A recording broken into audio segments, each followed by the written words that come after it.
Как вы думаете, чем схожи эти три государства? Общей историей? Культурой? Да, вы будете правы, потому что это все правда. Но всю нашу жизнь нам пытаются сказать, что этого не было, что это ложь. Самая главная ошибка, что мы начали в это верить. Мы кинули под ноги нашу тысячелетнюю историю, историю трех стран, которая поистине великая. Мы стали ее обесценивать.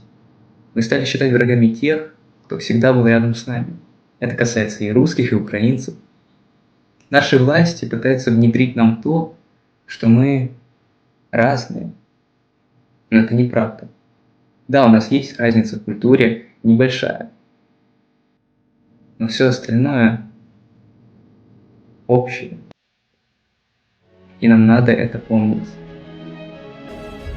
Надо помнить это и ценить.